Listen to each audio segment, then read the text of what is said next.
Hi girls, here is Miss Child Has Gone Wild, Chapter 3. Chapter 3 is titled Miss Child is Weird. I opened my math book to page 23. Alexia skateboarded over to the desk next to me and sat down. Then she leaned over so that her long blonde hair was touching my desk. Yo, dude, she whispered in my ear. You want a piece of gum? We're not allowed to chew gum in school, I whispered back. Yeah, so? Alexia said. She popped a piece of gum into her mouth.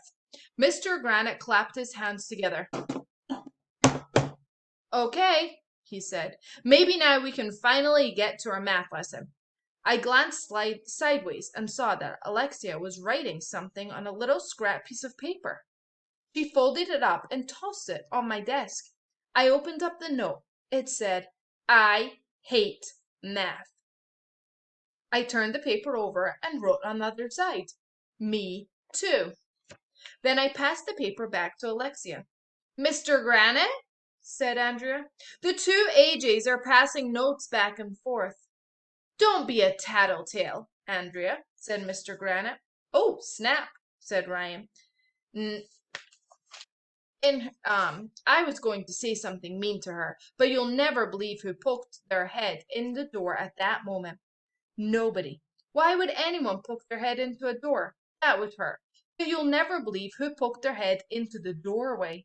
It was a lady. She had something around her neck. It wasn't a necklace.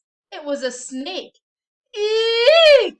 Screamed all the girls. A snake! They were all freaking out. I'm scared, said Emily, who's scared of everything. And here is the lady coming in with the snake. Hello, the lady said. I'm Miss Child, and I work at the zoo. We're in the middle of our math lesson right now, said Mr. Granite. To what do we owe the pleasure of your company, Miss Child? Mr. Klutz said I could stop in and show the kids our newest friend at the zoo, said Miss Child. We named him Pumpkin. Isn't he adorable? No, said all the girls. I had to admit that Pumpkin was pretty adorable, but I wasn't about to say so because I'll never say anything is adorable. Do you want to touch Pumpkin? Asked Miss Child. No, shouted all the girls. Yes, shouted all the boys, plus Alexia. We lined up to touch Pumpkin. Snakes are cool, said Alexia. I saw snakes back home in Puerto Rico all the time.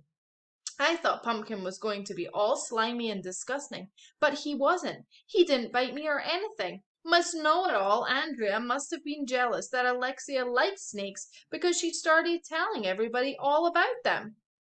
Did you know that snakes are deaf? Said Andrea. They pick up vibrations through their jawbones and they smell with their tongues.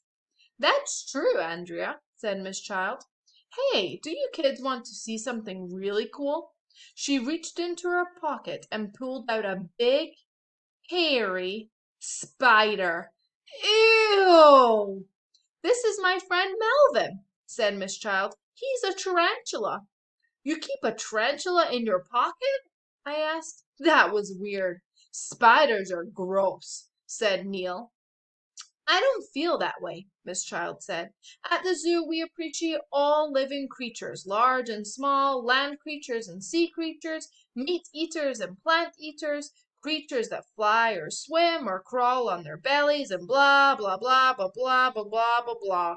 She went on and on, talking about how great animals are and all that Lion King circle of life stuff. I thought I was going to fall asleep. But then Miss Child said something that caught my attention. I have big news, she said. Miss Child has a big nose? Alexia whispered in my ear. The real reason why I came here is because you have the cleanest class in the whole school, she said. So your class has been chosen to go on a field trip to the zoo. Yay! Everybody shouted. Okay, that's us for chapter 3. Tune back in for chapter 4. It's titled My Zoo Buddy.